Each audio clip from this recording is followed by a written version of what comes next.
হযরত মাওলানা হাফিজুর রহমান সিদ্দিক কুয়াকাটা, মহাপরিচালক, জামিয়া তালিমিয়া মাদ্রাসা, ঢাকা।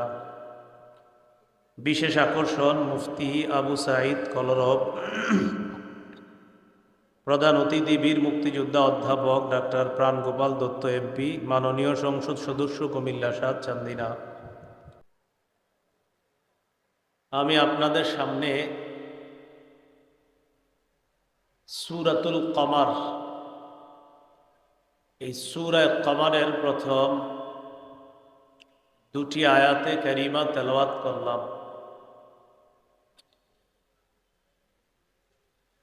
এই সূরায় আল্লাহ পাক রব্বুল আলামিন বলেন, ইকতারাবাতিস সাআতু, কিয়ামত নিকটবর্তী হয়ে গেছে। ওয়ানশাক্কাল কমার, চন্দ্র দ্বিখণ্ডিত হয়ে গেছে। মক্কাবাসী রাসূলুল্লাহ সাল্লাল্লাহু আলাইহি সাল্লামের কাছে আবেদন জানিয়েছে, আইয়ুরিয়াহু আয়াতান, নবীজি যেন তাদেরকে নিদর্শন দেখায়।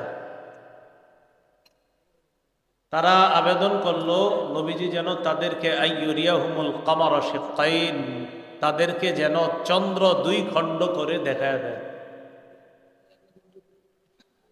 রাসূলুল্লাহ সাল্লাল্লাহু আলাইহি সাল্লাম এইভাবে ইশারা করলেন, চন্দ্র দুই খণ্ড হয়ে গেছে। এটা কিয়ামত নিকটবর্তী হওয়ার আলামত। জিবরিল আমিন রাসূলুল্লাহ সাল্লাল্লাহু আলাইহি সাল্লামকে বিভিন্ন বিষয় সম্পর্কে জিজ্ঞাসা করার এক পর্যায়ে বললেন, কিয়ামত কবে? রাসূলুল্লাহ সাল্লাল্লাহু আলাইহি সাল্লাম জবাব দিলেন, মাল মাসউলু আনহা বিআ'লামা মিনাস সাইল। নবীজি বললেন, যাকে প্রশ্ন করা হয়েছে প্রশ্নকারী ব্যক্তি থেকে সে বেশি জানে না। এর মানে তুমি যেমন কিয়ামতের বিষয়ে আমাকে প্রশ্ন করেছো, আমিও জানি না, আর তুমি যে প্রশ্ন করলা কিয়ামতের বিষয়টা তুমিও জানো না। কিয়ামতের বিষয়টা জানেন একমাত্র আল্লাহ। রাসূলুল্লাহ সাল্লাল্লাহু আলাইহি সাল্লামকে এক সাহাবী প্রশ্ন করলেন, মাতাস সাআহ, কিয়ামত কবে? নবীজি কোনো জবাব না দিয়ে একটু পরে বললেন, আইনা উরাহুস সাইল, একটু আগে যে ব্যক্তি আমাকে কিয়ামত সম্পর্কে প্রশ্ন করেছে, এই ব্যক্তি কোথায়? ওই ব্যক্তি রসুলের সামনে আসছে, হুজুর এই যে আমি। রাসূলুল্লাহ সাল্লাল্লাহু আলাইহি সাল্লাম বললেন, ইযা দুইয়াতিল আমানাতু ফান্তাযিরিস সাআ, যখন আমানত উঠে যাবে, বিশ্বস্ততা যখন উঠে যাবে, তখন কিয়ামতের অপেক্ষা করো। মানুষ মানুষকে বিশ্বাস করবে, এই বিশ্বাস এগুলা উঠে যাবে আস্তে আস্তে। সুদের লেনদেন কেন বেড়েছে বলেন? সুদের লেনদেন বাড়ার কারণ হলো মানুষ মানুষকে ঋণ দিয়ে এখন আর বিশ্বাস করতে পারে না, এই জন্য সুদও বাড়তেছে। বিশ্বস্ততা উঠে যাওয়ার কারণে রাসূলুল্লাহ সাল্লাল্লাহু আলাইহি সাল্লাম বলেন, তখন কিয়ামতের অপেক্ষা করবা যখন বিশ্বস্ততা উঠে যাবে। ঋণ দেওয়া ভালো কাজ। ঋণ যিনি গ্রহণ করবে তিনি সময় মতো যদি আদায় করে যায়, উভয়টাও প্রশংসার বিষয়। ঋণ দিলাম, একজন ঋণ নিয়ে আবার দিয়ে দিল, উভয়টা ভালো কাজ। যদি তাদের উভয়ের মাঝে বনিবনা সুন্দর হয়, তাদের মাঝে বিশ্বস্ততা কাজ করে, এটা ভালো কাজ। পরোপকার করা এটা তো অনেক বড় দামি কাজ। মুসলিম শরীফের বর্ণনা 2669 নাম্বার হাদিস, 2669 আমাদের মাদ্রাসার পাঠ্যপুস্তক অনুসারে। এই হাদিসের বর্ণনাকারী আবু হুরায়রা রাদিয়াল্লাহু তাআলা আনহু, তিনি বলেন, ক্বালা রাসূলুল্লাহ সাল্লাল্লাহু আলাইহি ওয়াসাল্লাম, মান নাফাসা আন মুমিনিন কুরবাতাম মিন কুরাবিদ দুনিয়া নাফাসাল্লাহু আনহু কুরবাতাম মিন কুরাবি ইয়াউমিল কিয়ামাহ। কোন ব্যক্তি যদি কোন মুসলমানের, কোন মুমিনের একটা পেরেশানি দূর করে দেয়, কোন ব্যক্তি যদি কোন মুমিনের একটা পেরেশানি দূর করে দেয়, একটা পেরেশানির মধ্যে আছে একজন ইমানদার, আপনি এই পেরেশানি দূর করে দিলেন, আল্লাহ পাক রব্বুল আলামিন কিয়ামতের ময়দানে তার বড় ধরনের পেরেশানি থেকে আল্লাহ তাকে হেফাজত করবে, তার থেকে আল্লাহ পেরেশানি দূর করে দেবে।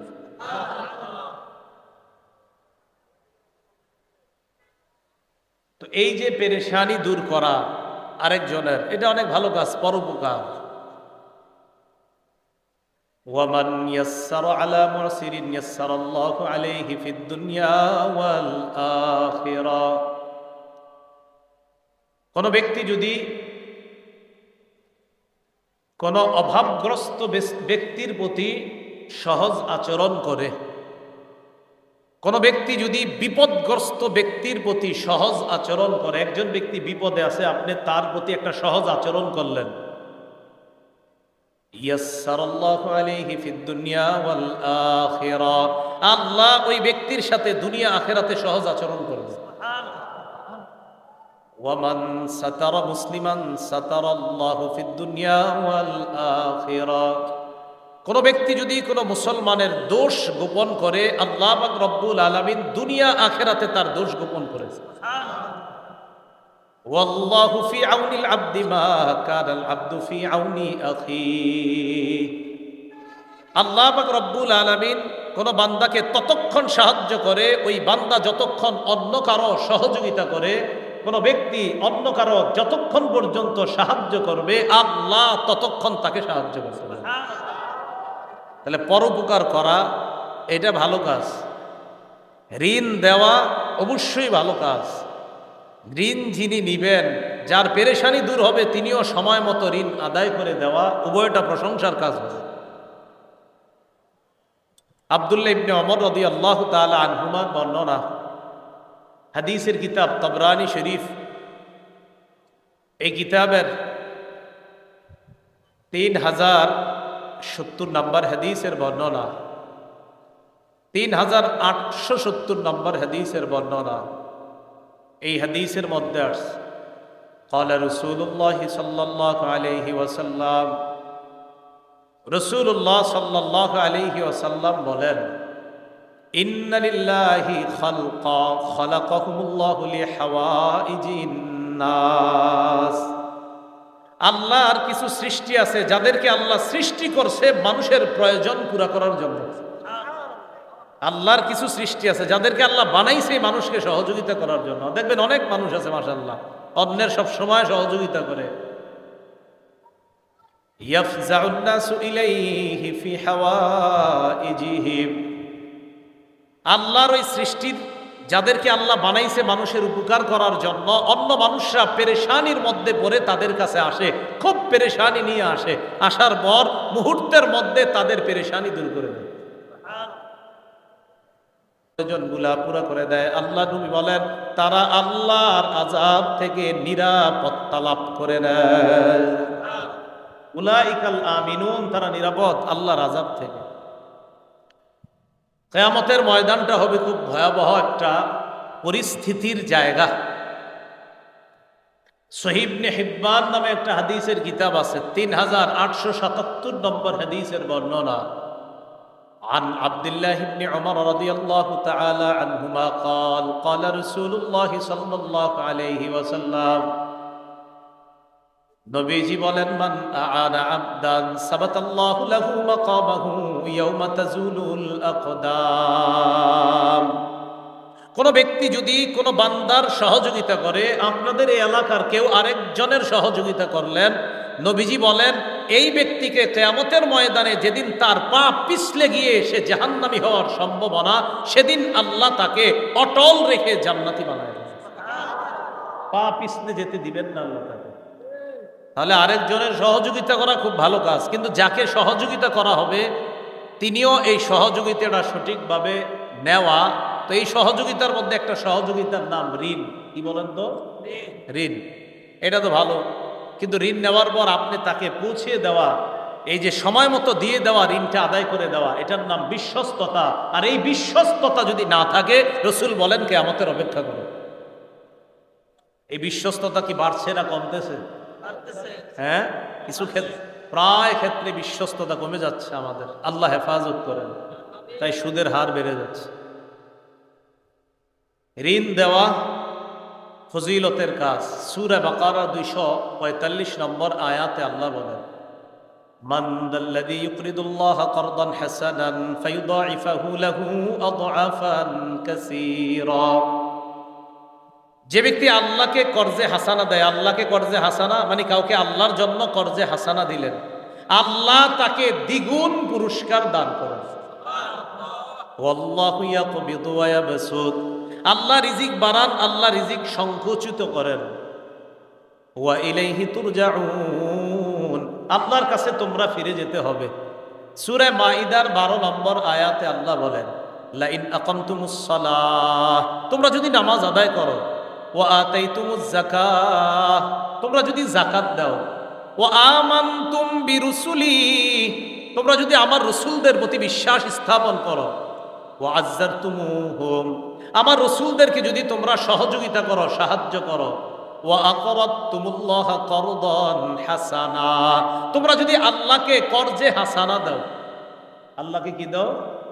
কর্জে হাসানা দাও, ঋণ দাও। লা উকাফিরান্না আনকুম সাইয়্যাতিকুম, আমি আল্লাহ তোমাদের জিন্দেগীর সব পাপগুলা মুছে দিব। ওয়ালা উদখিলান্নাকুম জান্নাত, আমি আল্লাহ তোমাদেরকে নিয়ামতে পরিপূর্ণ জান্নাতে প্রবেশ করাবো। তো ঋণ দেওয়া তো ভালো, তো বুঝাইতে চাইলাম যাকে দেওয়া হবে তিনি বিশ্বস্ত হতে হবে। তিনি কি হতে হবে বলেন?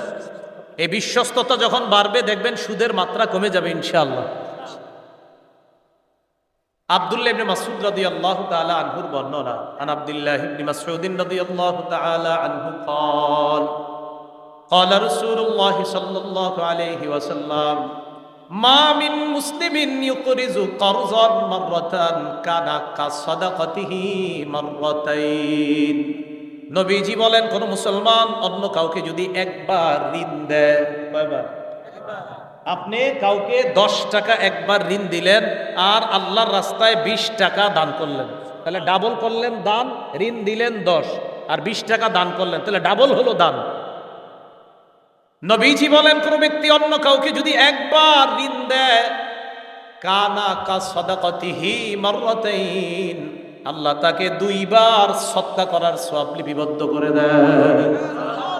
একবার ঋণ দিলে 2 বার সদকার সওয়াব, একবার ঋণ দিলে 2 বার দান করার সওয়াব। তো বুঝাইতে চাইতেছি বারবার, ঋণ দেওয়া ভালো, যিনি নিবেন তিনি বিশ্বস্ত হতে হবে। তাহলে দেখেন, ঋণ দেওয়া ভালো, আবার ঋণের টাকাটাও আপনি পেয়ে যাবেন যদি বিশ্বস্ত হয়, এতে আপনি ডাবল সদকার সওয়াব পাবেন। আমি শুধু বুঝাইতে চাইতেছি বিশ্বস্ততাটা যেন আমাদের থেকে উঠে না যায়। এটা উঠে যাওয়া কিয়ামতের অপেক্ষা করা।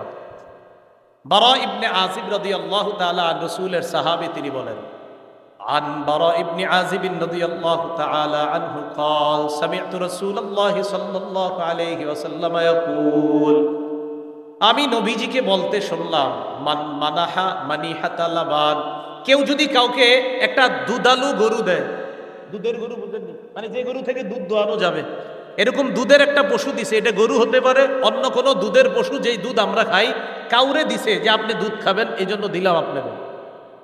মান মানাহা মানিহাতা লাবান আও ওয়ারকিন, কেউ যদি কাউকে স্বর্ণ রূপা ঋণ দেয়, আগের যুগে ছিল আপনার স্বর্ণ রূপাই টাকা পয়সার মতো ঋণ দেয়, আও হাদা যুকাকা, অথবা কেউ যদি কোনো পথিককে রাস্তা দেখা যায়, কুটুমপুর এই দিক দিয়ে এক ব্যক্তি গাড়ি নিয়ে ঢুকছে, আপনারা বললো ভাই আমি অমুক জায়গায় যাবো, রাস্তাটা দেখায় দেন, আপনি রাস্তা দেখায় দিলেন, কানা লাহু মিসলু ইতকি রাকাবাতি, আল্লাহ তাকে একটা গোলাম আজাদ করার সওয়াব দান করেন।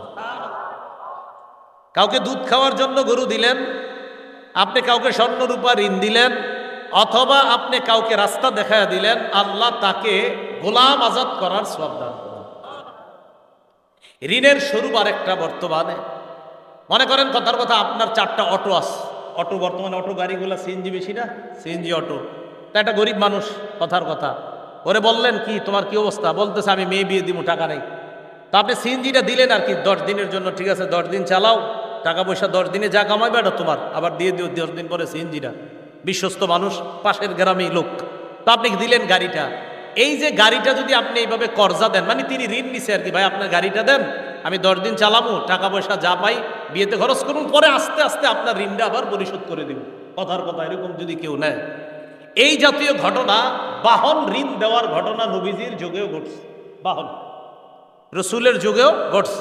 সহিহ বুখারীর বর্ণনা, عن أنس بن مالك رضي الله تعالى عنه قال كان بالمدينة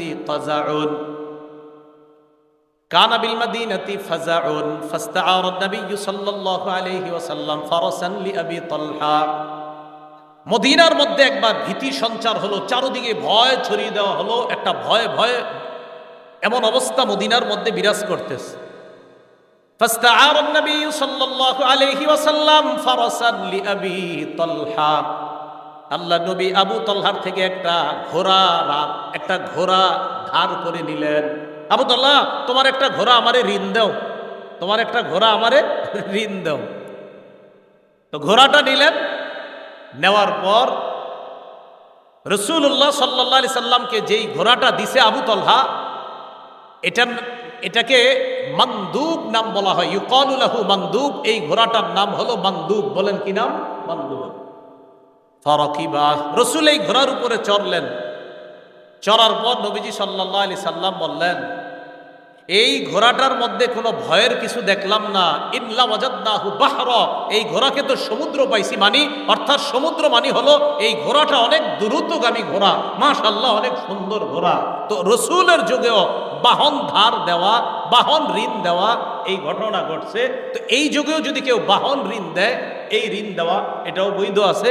বাকি বুঝে শুনে ঋণ দেওয়া, বিশ্বস্ততা থাকা। রাসূলুল্লাহ সাল্লাল্লাহু আলাইহি ওয়াসাল্লামের জামানায় ব্যবসা বাণিজ্য হতো।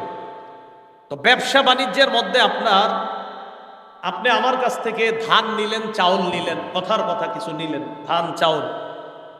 এখন এটা যদি আপনি নেন, বাকিতে নিলেন।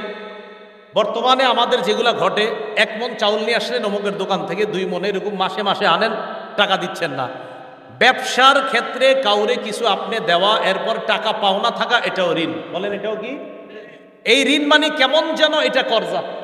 আপনি তো টাকা পাওনা, মানে আপনি খাদ্য দিলেন, এটা টাকাটা পাওনা, এই টাকাটাও উনি আপনার কাছে দিবে, এটা আপনার কাছে ঋণী। কেমন যেন আপনি তাকে 10 টাকার চাউল দেওয়া মানে 10 টাকা পান, এই পাওনাটা এটা সে আপনাকে দিতে হবে, এটাও এক ধরনের ঋণের মতো, কারণ আপনি বাকি দিচ্ছেন 10 টাকা, 20 টাকা, 30 টাকা। এই ঘটনা রাসূলের যুগে ঘটছে। তিরমিজি শরীফের বর্ণনা, নবীজি, এটা কি কাল? গরমকাল। এটা কি কাল? তার হাদিসটাও মিলে যাবে গরমকালের সাথে। আম্মা জান আয়েশা সিদ্দিকা রাদিয়াল্লাহু তাআলা আনহার বর্ণনা, তিনি বলেন, কানা আলা রাসূলিল্লাহি সাল্লাল্লাহু আলাইহি ওয়াসাল্লাম সাউবান কিত্রিয়ান গলিজান। আল্লাহ নবীর গায়ের মধ্যে 2টা কাতারি মোটা জামা ছিল, 2টা কাতারি মোটা জামা ছিল নবীজির গায়ে। ফাকানা ইযা ক্বাদা, আল্লাহর নবী যখন কোথাও বসতেন, আরিকা, প্রচুর ঘামায়া যাইতেন। এই মোটা কাপড় 2টা দিয়ে যখন বসতেন, প্রচুর ঘামায়া যাইতেন। সাকুলা আলাইহি, ঘামাইতে ঘামাইতে রসুলের জন্য খুব কষ্টকর হয়ে যেত, অস্বস্তিকর একটা পরিস্থিতির সৃষ্টি হতো। আবার বলছি, রসুলের গায়ে 2টা কাতারি মোটা জামা ছিল, কোথাও যখন বসতেন প্রচুর ঘামায়া যাইতেন। ঘামানোর পর এই বিষয়টা রসুলের জন্য অস্বস্তিকর হয়ে যেত। ইতিমধ্যে ফাকাদিমা ফাজুম মিনাশ শাম, ফাকাদিমা বাজুম মিনাশ শামি লিফুলানি লিল ইয়াহুদি, সিরিয়া থেকে, শাম দেশ থেকে এক ইহুদির কিছু ব্যবসায়ী মাল আসছে। কার? ইহুদির ব্যবসায়ী কিছু মাল আসছে। তো ওই মালের মধ্যে দামি দামি পাতলা পাতলা কাপড়ও ছিল। আবার বলছি, শাম দেশ থেকে এক ইহুদির কিছু মাল আসছে, ব্যবসায়ী মাল। এই মালের মধ্যে দামি দামি পাতলা কিছু কাপড়ও ছিল। তো রাসূলুল্লাহ সাল্লাল্লাহু আলাইহি সাল্লাম বৈশা ঘামায়া যাইতেছেন, এটা কি কষ্ট না? আপনারও বৈশা একটু গরম লাগতেছে, কষ্ট হইতেছে না? তাহলে আজকে নবীর মোহাম্মদে কষ্টটা একটু সহ্য করে নিই, কি বলেন? আচ্ছা, দামি জামা আসছে, দামি কাপড় আসছে ইহুদির ব্যবসায়ী মালের মধ্যে। আম্মাজান আয়েশা নবীজিকে বললেন, ইয়া রাসূলুল্লাহ লাউ বাসতা ইলাইহি, হুজুর আপনি যদি কাউকে ওই ব্যবসায়ীর কাছে পাঠিয়ে দিতেন, ইহুদির কাছে। কয় কেন? ফাশতারাইতা মিনহু সাউবাইন ইলাল মাইসারা, হুজুর আপনি তার থেকে দুইটা কাপড় নিতেন, তবে ঋণে, কারণ আপনি এত টাকা দিয়ে কাপড় দুইটা কিনতে পারবেন না। নবীজিকে তার বিবি বলতেছে, হুজুর আপনি সচ্ছলতা যখন আসবে তার টাকা পরিশোধ করে দিবেন, এই শর্তে আপনি তার কাছ থেকে দুইটা জামা আপনি ক্রয় করে নেন। চিন্তা করেন, আল্লাহর পরে যিনি শ্রেষ্ঠ, দুই কাপড় কেনার মতো সামর্থ্য হচ্ছে না, বিবি পরামর্শ দিতেছে দুইটা কাপড় নিয়ে নেন, টাকাটা পরে দিয়ে দেন, যখন আপনার একটু সামর্থ্য হবে টাকা দিয়ে দেন। ইহুদিরে বলেন না, দেখেন না কি বলে। আরসালা ইলাইহি রাসূলুল্লাহ সাল্লাল্লাহু আলাইহি ওয়াসাল্লাম, আল্লাহ নবী এক সাহাবীকে পাঠায়া দেয়, যাও ইহুদির কাছে যাও, যাওয়ার পর বলবা দুইটা কাপড় আমি বাকিতে নিতে চাই, সচ্ছলতা আসার পর টাকাটা পরিশোধ করে দিব। নবীজির প্রতিনিধি ইহুদির কাছে যায়, যাওয়ার পর ইহুদি আল্লাহ রাসূলের ওই সাহাবীকে বলল, কদ আলিমতু মা তুরিদ, ইহুদি কয় আমি জানি তুমি কি চাও। ইন্নামা তুরিদু আন তাযহাবা বিমালি, আমি জানি তুমি আমার সম্পদ আত্মসাৎ করতে চাও। আমি জানি তুমি আমার সম্পদ আত্মসাৎ করতে চাও। মুহাদ্দিসিনে কেরাম লেখেন, ইহুদির উদ্দেশ্য তাকে বলা না, ইহুদির উদ্দেশ্য নবীরে বলা যে মুহাম্মদ আমার সম্পদ আত্মসাৎ করতে চায়। এই কথা বইলা ইহুদি কয় না, দিব না। নবীজির প্রতিনিধি নবীজির কাছে আসছে, আসার পর জানানোর পর নবীজি বললেন, কাযাবা, সে মিথ্যা বলছে। কদ আলিমা, সেও জানে, আন্নী মিন আতকাহুম লিল্লাহ, ইহুদিও জানে আমি সারা পৃথিবীতে আল্লাহকে সবচেয়ে বেশি ভয় করি। আমি এটা ইহুদিও জানে যে আমি সবচেয়ে বেশি আল্লাহকে ভয় করি। ও আদাহুম, আর আমি পৃথিবীতে সবচেয়ে অন্যের হক আদায় করি, এটা আমি সবচেয়ে বেশি আদায় করি। ইহুদিও ভালো করে জানে, ও শুধুমাত্র বাহানা করলো কাপড় না দেওয়ার। তো যাই হোক, হাদিস দ্বারা আমাদের উদ্দেশ্য হলো ওই যুগেও ক্রয় বিক্রয় হইতো বাকিতে। তো বাকিতে ক্রয় বিক্রয় হওয়ার পর আপনি একজনের থেকে বাকিতে আনলেন, আনার পর আর টাকাটা দিলেন না, তাহলে বিশ্বস্ততা আর থাকলো না। এই বিশ্বস্ততা যখন উঠে যাবে, কিয়ামতের অপেক্ষা। তাহলে কি বুঝলাম? ঋণ দেওয়া ভালো, বাকিতে পণ্য দেওয়া ঠিক আছে, কিন্তু বিশ্বস্ততা থাকতে হবে যে আমার সময় মতো পাওনা পরিশোধ করে দিবে। আল্লাহ কথাগুলো আমাদের সকলকে বুঝার তৌফিক দান করেন। কাউকে আপনি ঋণ দেওয়ার পর তাকে সুযোগ দেওয়া, বলেন কি বললাম? ঋণ দেওয়ার পর তাকে কি করা? হ্যাঁ, তাকে আপনি সুযোগ দেওয়া। এখন ঋণের মধ্যে আরেকটা ঋণের কথা মনে রাখবেন, দা, কুরাল, কোদাল। আমাদের দেশে দা, কুরাল, কোদাল, লাঙ্গল ইত্যাদি এই বিষয়গুলা, এই জিনিসগুলাও ঋণ যদি কেউ চায় তাকে দেওয়া, যদি বিশ্বস্ত হয় যে তিনি দিয়ে দিবেন, এটা দেওয়া উচিত। আলী রাদিয়াল্লাহু তাআলা আনহুর বর্ণনা, ক্বালা রাসূলুল্লাহ সাল্লাল্লাহু আলাইহি ওয়াসাল্লাম, আল মুসলিমু আখুল মুসলিম ইদা লাকিয়াহু হাইয়াহু বিসসালাম। নবীজি বলেন, এক মুসলমান আরেক মুসলমানের ভাই, মুসলমান তার আরেক মুসলমান ভাইয়ের সাথে যখন সাক্ষাৎ হবে, প্রথমে বলবে আসসালামু আলাইকুম। সাক্ষাতে কি বলবে? আসসালামু আলাইকুম। ওয়া ইয়ারুদ্দু মা হুয়া খায়রুম মিন, আর যাকে সালাম দিবে, ইয়ারুদ্দু আলাইহি মা হুয়া খায়রুম মিন, তিনি উত্তম ভাবে জবাব দিবে। এই কথা বলার পর রাসূলুল্লাহ সাল্লাল্লাহু আলাইহি ওয়াসাল্লাম বলেন, মুসলমান মুসলমানের ভাই, মুসলমান মুসলমানকে জুলুম করবে না। একজন আরেকজনের সাথে সাক্ষাতে সালাম দিবে, একজন আরেকজনকে সালামের জবাব দিবে উত্তম ভাবে। তো যখন এক মুসলমান আরেক মুসলমানের কাছে ঋণ চাইবে, তখন যেন ঋণ দেয়। ওয়ালা ইয়ামনাউল মাউন, কোন মুসলমান অন্য মুসলমানকে যেন মাউন থেকে নিষেধ না করে। বলেন সবাই মাউন। পারেননি সূরা মাউন সবাই? আল্লাযীনা হুম ইয়ারাউনা ওয়া ইয়ামনাউনাল মাউন। তো নবীজি কয়, কোনো মুসলমান যেন আরেকজনকে মাউন থেকে নিষেধ না করে। আলী রাদিয়াল্লাহু তাআলা আনহু বলেন, মাল মাউন ইয়া রাসূলুল্লাহ, হুজুর মাউন কি জিনিস? নবীজি বললেন, আল হাদিদু ওয়াল হাজারু আশবাহু যালিকা।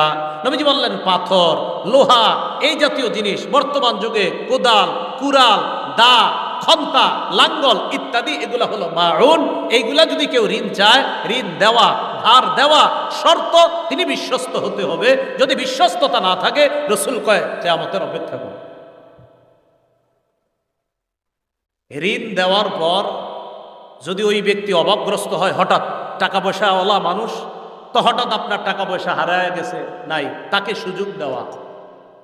আল্লাহ পাক রব্বুল আলামিন বলেন, ওয়া ইন কানা যু উসরাতিন ফানাজিরাতুন ইলা মাইসারা। ঋণগ্রস্ত ব্যক্তি যদি অভাবী হয়, অভাবগ্রস্ত হয়, ফানাজিরাতুন ইলা মাইসারা, সচ্ছলতা আসা পর্যন্ত তাকে সুযোগ দেওয়া। বলেন, সচ্ছলতা আসা পর্যন্ত তাকে সুযোগ দেওয়া। ক্বালা রাসূলুল্লাহ সাল্লাল্লাহু আলাইহি ওয়াসাল্লাম, মান আনজারা মু'সিরান আও ওয়াদা'a আনহু। নবীজি বলেন, কোন ব্যক্তি যদি অন্য কোন অভাবগ্রস্ত ব্যক্তিকে সুযোগ দেয়, অথবা তার ঋণের কিছু টাকা কাইটা দেয়। আপনি 1 লক্ষ টাকা পান, কথার কথা, কিছু টাকা আপনি এখান থেকে কেটে দিলেন। রাসূল বলেন, কেউ যদি কোন ব্যক্তিকে সুযোগ দেয়, অভাবগ্রস্ত ব্যক্তিকে সুযোগ দেয়, এই মিয়া টাকা দাও না, কেন, কবে দিবা? ভাই আগামী সপ্তাহে দেওয়ার কথা ছিল, আমি তো সমস্যা বেড়ে গেছে। ও আচ্ছা আচ্ছা ঠিক আছে, পরের সপ্তাহে দাও। আচ্ছা ভাই, পরের সপ্তাহে দিব। একটা আরেকটা হলো, দেখতেছেন পারতেছে না, কিছু মাফ করে দিছেন অথবা পুরাটা মাফ করে দিছেন, কথার কথা। রাসূলুল্লাহ সাল্লাল্লাহু আলাইহি সাল্লাম বলেন, আযাল্লাহুল্লাহু ফি জিল্লিহি ইয়াওমা লা জিল্লা ইল্লা জিল্লুহু। কিয়ামতের ময়দানে আল্লাহ তার রহমতের ছায়াতলে তাকে জায়গা দান করবেন। তো সুযোগ দেওয়া এটা হতে পারে ভালো কাজ। মুসলিম শরীফের হাদিস, ক্বালা রাসূলুল্লাহ সাল্লাল্লাহু আলাইহি ওয়াসাল্লাম, নবীজি বলেন, মান কানা লাহু আলা রাজুলিন হাক্কুন ফামান আখারা ফালাহু বিকুল্লি ইয়াউমিন সাদাকা।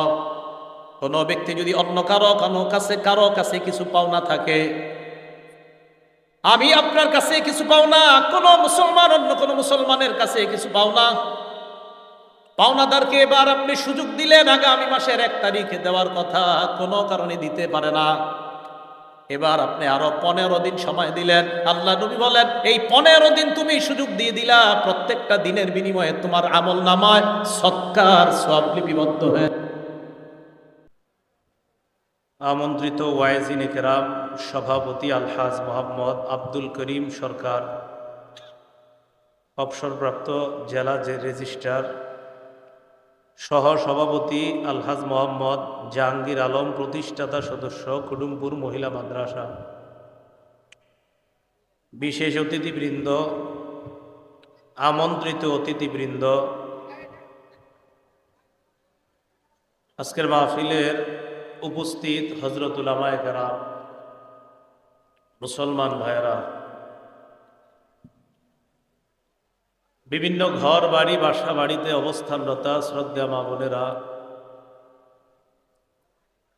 আল্লাহ পাক রব্বুল আলামিনের দরবারে শুকরিয়া আদায় করছি, আল্লাহ আমাদেরকে